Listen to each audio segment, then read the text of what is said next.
یہی ہے آرزو تعلیم قرآن عام ہو جائے، ہر ایک پرچم سے اونچا پرچم اسلام ہو جائے۔ الحمدللہ رب العالمین والصلاة والسلام علی سید المرسلین، اما بعد فاعوذ باللہ من الشیطان الرجیم، بسم اللہ الرحمن الرحیم۔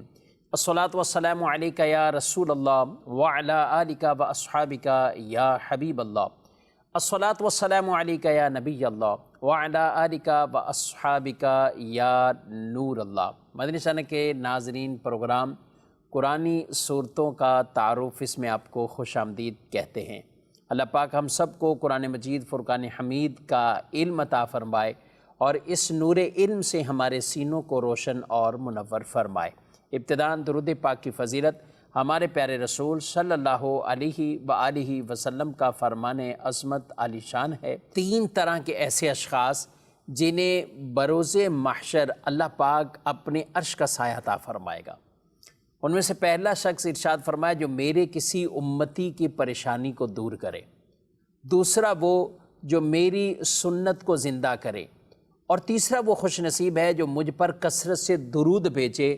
نبی رحمت شفیع امت صلی اللہ علیہ وآلہ وسلم نے فرمایا کہ یہ ایسے تینوں خوش نصیب ہیں کہ بروز محشر اللہ انہیں اپنے عرش کا سایہ عطا فرمائے گا۔ اور بھی اس طرح کے کئی خوش نصیب جو دیگر روایات میں بھی بیان کیے گئے ہیں۔ ہمیں چاہیے کہ ہم ایسے وہ تمام کام بجا لائیں کہ جن کے اندر اس طرح کے بطور خاص فضائل کو بیان کیا گیا، تاکہ ان اعمال کی بدولت اللہ پاک قیامت کے دن ہمیں وہ نور بھی عطا فرمائے، قیامت کے دن اپنے عرش کا سایہ بھی عطا فرمائے اور اپنی رحمتیں عطا فرمائے۔ برکت کے لیے ایک بار درود پاک صلو علی الحبیب صلی اللہ تعالی علی محمد صلی اللہ علیہ وآلہ وسلم۔ ناظرین کرام، آج ہم سورۃ الاعراف اس سے متعلق کچھ سنیں گے۔ قرآن پاک کی کسی ایک سورت اور اس سورہ مبارکہ کے سبب نزول، مقام نزول اور جس جگہ وہ نازل ہوئی، مکی سورہ مبارکہ ہے یا مدنی سورہ مبارکہ ہے۔ یاد رہے کہ قرآن مجید فرقان حمید یہ تو خاص رسول اللہ صلی اللہ علیہ وسلم پر نازل ہوا، اللہ کا کلام ہے۔ قرآن پاک کے اندر کئی ایسی آیات جن میں رکوع سے ان کو تعبیر کیا جاتا ہے، ایک خاص آیات کچھ ایسی ہوئیں تو وہاں رکوع سے تعبیر کیا جاتا ہے، کچھ پاروں کو اور صورتوں کو منزلوں سے تعبیر کیا جاتا ہے۔ اس لیے قرآن کی 7 منزلیں ہیں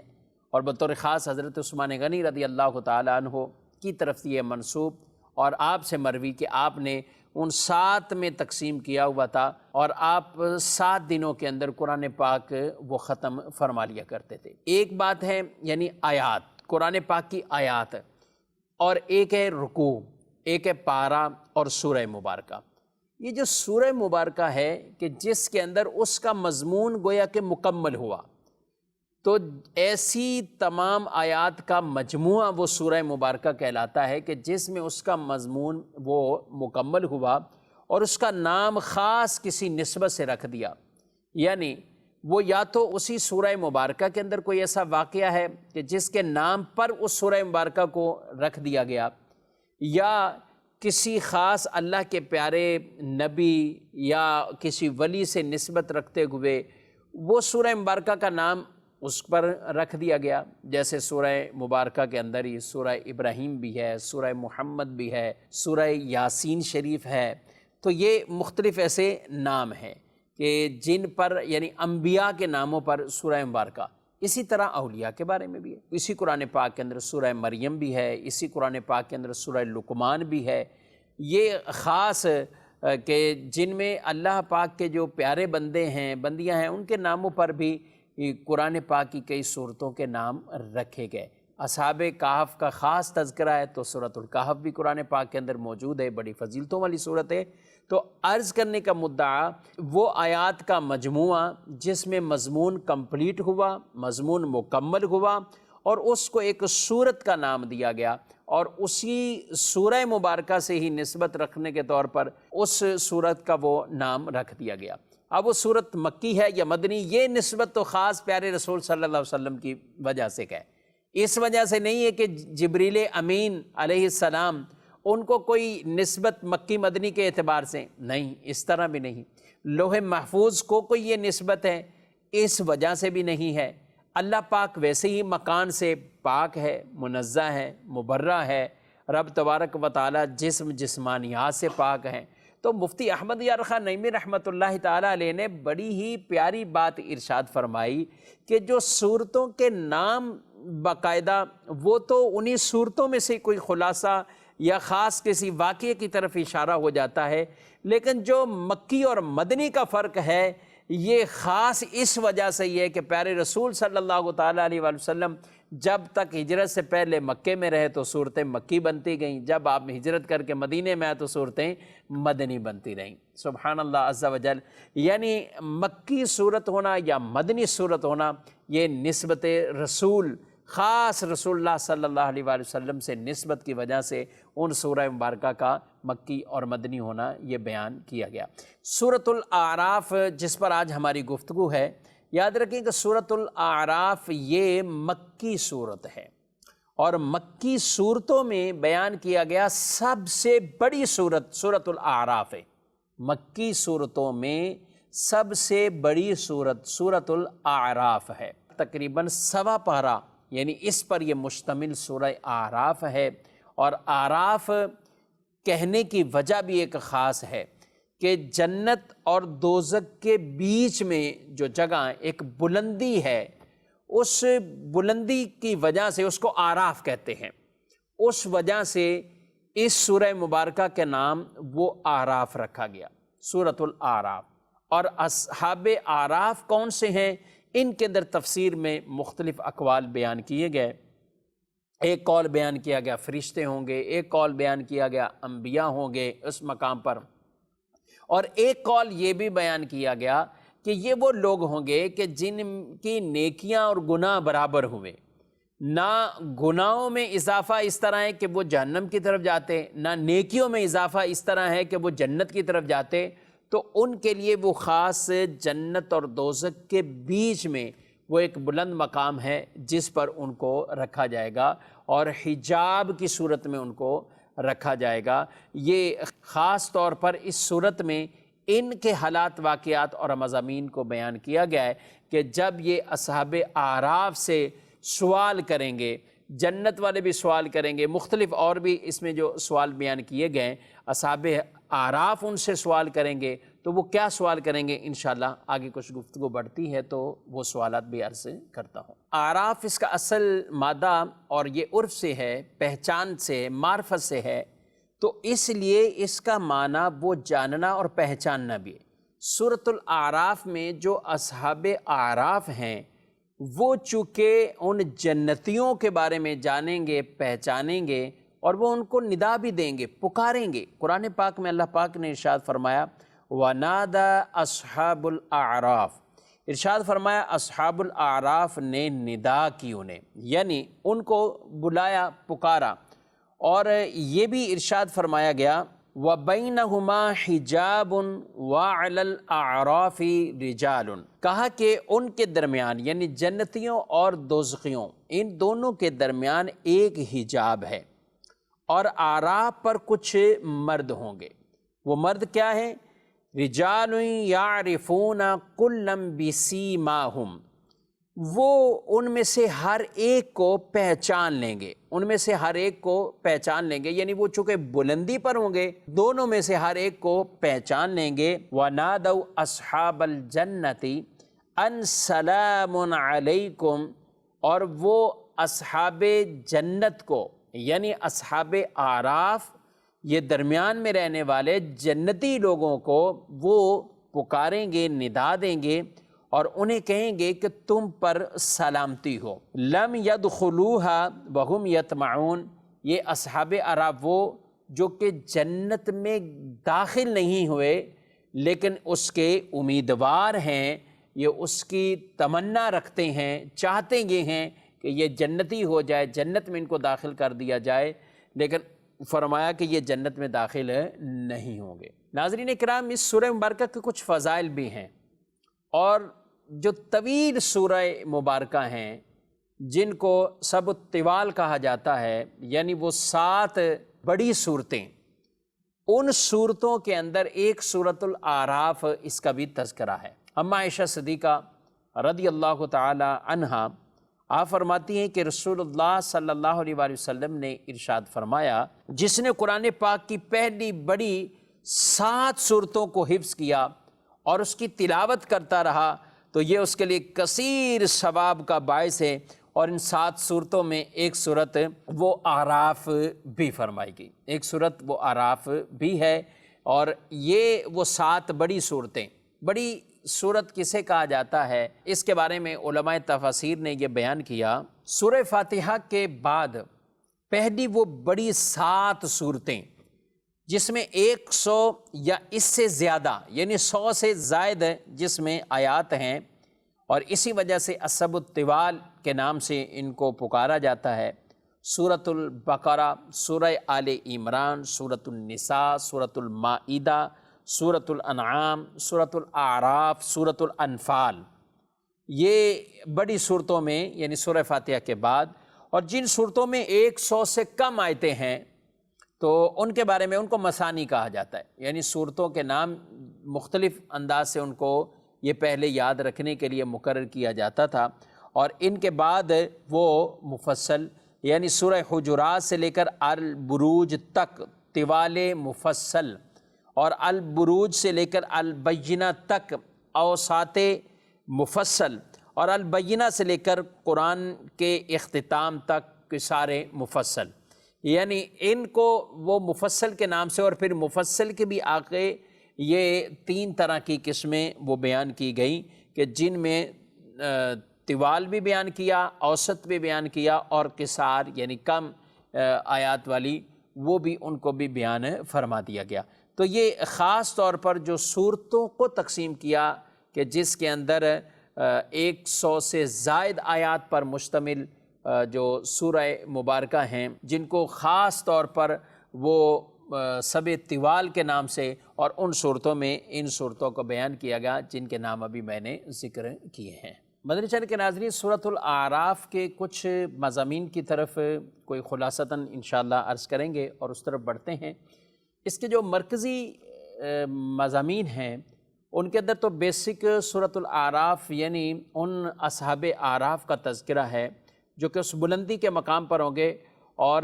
وہ اعراف والے کہ جن کے بارے میں فرمایا گیا کہ جب وہ پل صراط سے بھی گزریں گے تو وہ اس وقت جنتیوں کو بھی دیکھیں گے اور دوزخیوں کو بھی دیکھیں گے، یعنی ایک طرف گویا کہ جنت اور دوسری طرف دوزخ، تو وہ ان کو دیکھ لیں گے،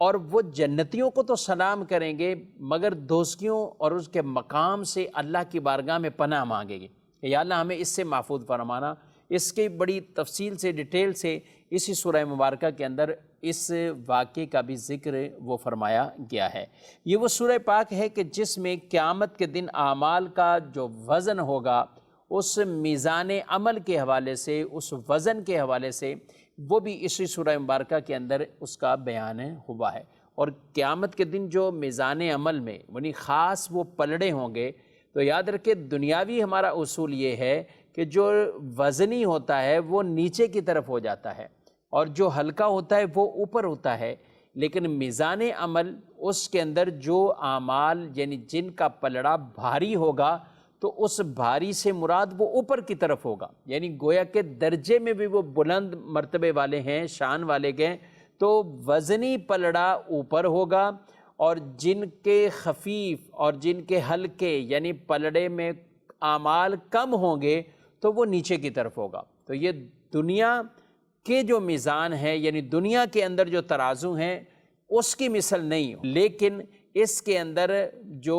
زیادہ ہے وزنی، جس میں اعمال زیادہ ہیں، تو وہ پلڑا اوپر کی طرف اٹھ جائے گا۔ اسی پارے کے اندر حضرت آدم علیہ السلام کی تخلیق کا دوبارہ سے تذکرہ ہوا، اور اس واقعے کو بھی اللہ پاک نے بیان فرمایا، اور فرشتوں کے سجدے کرنے کو بھی بیان کیا، اور ساتھ ساتھ شیطان مردود جس نے سجدے سے انکار کیا، قرآن پاک نے اس ابلیس کے تکبر، اس کے کفر کو بیان فرمایا، وہ بھی اسی سورۃ الاعراف کے ابتدا میں ہی یہ تذکرہ موجود ہے۔ اور اسی پر شیطان نے جب مہلت مانگی تو اللہ پاک کی طرف سے اسے مہلت دی گئی کہ تمہیں مہلت ہے، اور پھر اس نے اپنا وار کیسے لوگوں پر چلانے کے لیے کہا کہ ثم لآتینہم من بین ایدیہم ومن خلفہم وعن ایمانہم وعن شمائلہم۔ تو شیطان نے اللہ کی بارگاہ میں کیا کہا کہ لأقعدن لہم صراطک المستقیم، کہا کہ میں ضرور تیرے سیدھے راستے پر بیٹھوں گا، تیرے سیدھے راستے پر بیٹھوں گا، اور پھر کیا کروں گا؟ کہا کہ پھر میں ان کے آگے سے، ان کے پیچھے سے، ان کے دائیں سے، ان کے بائیں سے،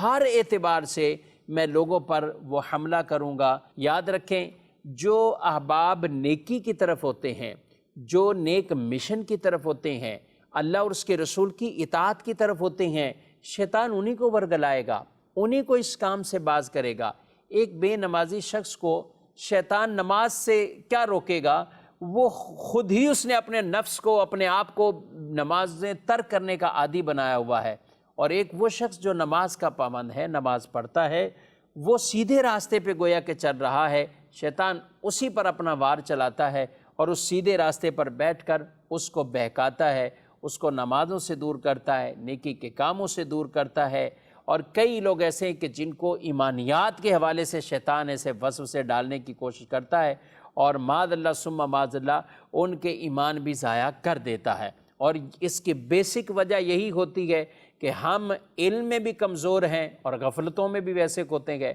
کیونکہ جب آدمی علم میں مضبوط ہو تو شیطانی وار جتنے اس پر آتے گئے تو وہ ان کو کنٹرول کرے گا، ان وسوسوں کو دور کرے گا۔ حضور سیدی غوث اعظم رضی اللہ تعالی عنہ کو شیطان نے ان کے سامنے بھی جا کر کس طرح سے شعبدے ظاہر کیے، اور یہ کہا معاذ اللہ کہ میں تمہارا خدا ہوں، تم پر سارے حرام کردہ معاملات میں جائز قرار دیتا ہوں، اور سب کچھ تم سے فرائض وغیرہ یہ سب کچھ اٹھا لیتا ہوں۔ یعنی اس طرح کی آوازیں سنی، آپ نے اللہ کی پناہ مانگی کہ یا اللہ میں اس چیز سے پناہ مانگتا ہوں، اور فرمایا کہ تو مردود شیطان ہے کہ جو اس طریقے سے وار کر رہا ہے اور یہ کہہ رہا ہے، کیونکہ یہ معاملات تو انبیاء کو بھی اللہ پاک نے یعنی معاف نہیں کی ہے کہ فرض ان پہ ختم ہو گئے اور جو حرام کردہ چیزیں وہ حلال ہو گئی، ایسا نہیں ہوا۔ تو اللہ کی پناہ مانگی، اس وسوسے کو اپنے آپ سے دور کیا۔ تو شیطان نے کیا کہا؟ آ کر حضور غوث پاک رضی اللہ تعالیٰ عنہ سے کہا کہ میں نے تو کتنے اولیاء کو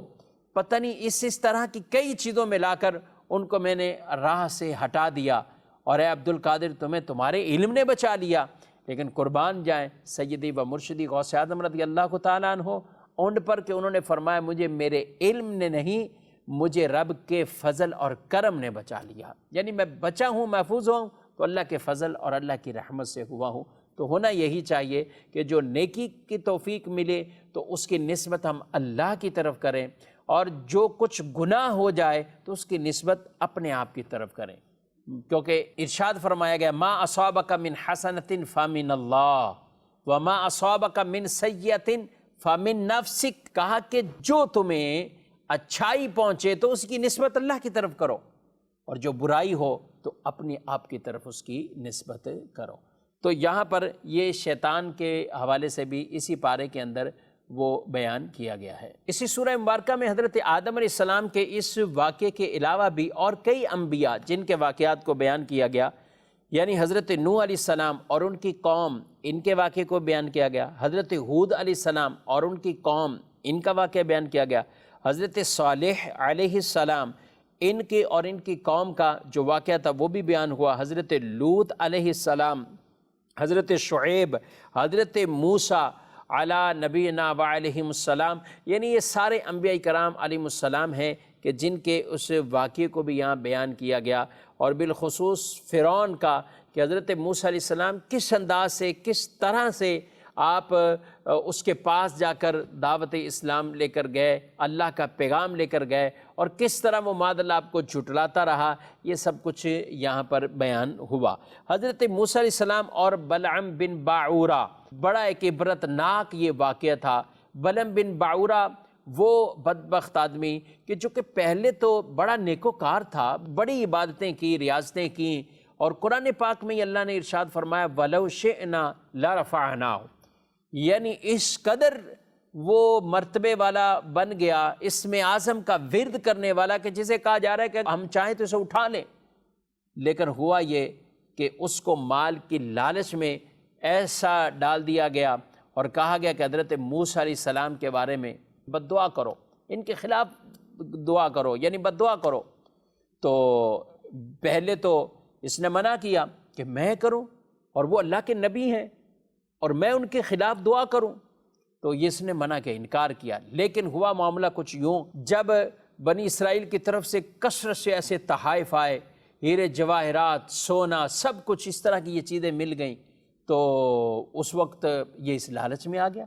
اور یہ مال کی حرص ہے جو کئیوں کو کہاں سے کہاں پہنچا دیتی ہے اور وہ تباہ کر دیتی ہے۔ یہ جب اس حرص میں پڑا تو اپنی سواری پر بیٹھا اور اس مقام کی طرف جانے لگا کہ میں وہاں جا کر، یعنی ان کے خلاف، حضرت موسیٰ علیہ السلام کے خلاف دعا کرنی تھی۔ اب اس طرف بڑھ رہا ہے، اس کی سواری بھی گویا کہ اسے کہہ رہی، وہ چلنے سے انکار کر رہی ہے، اس طرف نہیں چل رہی کہ یہ کیوں حضرت موسیٰ علیہ السلام کے بارے میں ایسی بات کرنے جا رہا ہے۔ یہاں تک کہ جب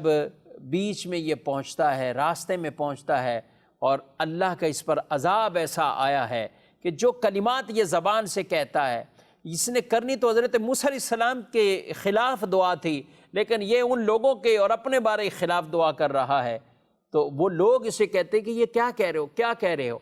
یہاں تک کہ اللہ کا عذاب اور قہر ایسا نازل ہوا کہ اس کی زبان یہ لٹک جاتی ہے۔ اور قرآن پاک نے ارشاد فرمایا فَمَثَلُهُ كَمَثَلِ الْكَلْبِ، کہ اس کی مثال وہ کتے کی طرح ہے، اس کی مثال وہ کتے کی طرح ہے۔ یعنی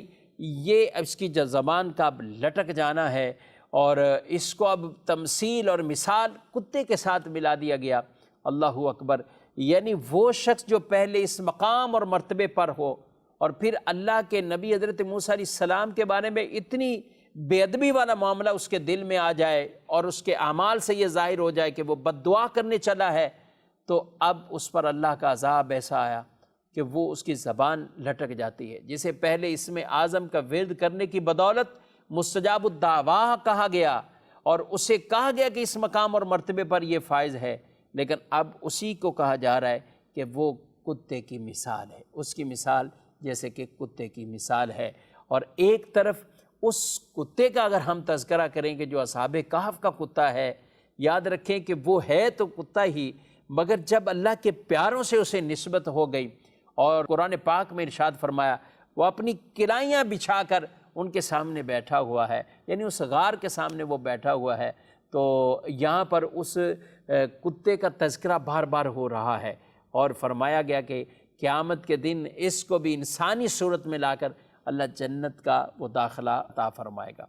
وہ پنجابی شاعر نے کیا خوب کہا، جینو نسبت پاکاں دی مل جاوے او جنتی ہے، پاویں کتا ہوئے بیٹھا کسے غار دے بوے تے۔ تو جو اللہ کے پیاروں سے نسبت رکھ لے اور ان کے معاملے میں ادب کرے، احترام سے پیش آئے، تو اس کا درجہ بہت بلند ہے، اور جو اس نسبت کو ختم کر دے، معاذ اللہ ان کا گستاخ اور بے ادب ہو جائے، تو وہ چاہے جتنا ہی نیکوکار ہے، جس کو اللہ کے پیاروں سے، انبیاء سے، اصحاب سے، اہل بیت سے، اللہ کے نیک بندوں سے جس کو یہ نسبت نہیں رہتی، تو وہ پھر آدمی تباہ اور برباد ہو جاتا ہے۔ تو یہ چند ایسے واقعات ہیں جو اس سورۃ الاعراف کے اندر بڑے مرکزی مضمون ہیں اس سورہ مبارکہ کے، اور بڑے دلچسپ واقعات بھی ہیں۔ انشاءاللہ ہماری نیت ہے کہ اسی سورہ مبارکہ کے مضامین کے نام سے نیکسٹ پروگرام وہ سورۃ الاعراف کے مضامین سے بھی کریں گے، اور اس میں کچھ اور ایسے واقعات جن کو ڈیٹیل اور تفصیل کے ساتھ بیان کریں گے۔ اللہ پاک ہم سب کو قرآن مجید پڑھنے سمجھنے کی توفیق عطا فرمائے، آمین بجاہ النبی الامین صلی اللہ علیہ وآلہ وسلم۔ یہی ہے آرزو تعلیم قرآن عام ہو جائے، ہر ایک پرچم سے اونچا پرچم اسلام ہو جائے۔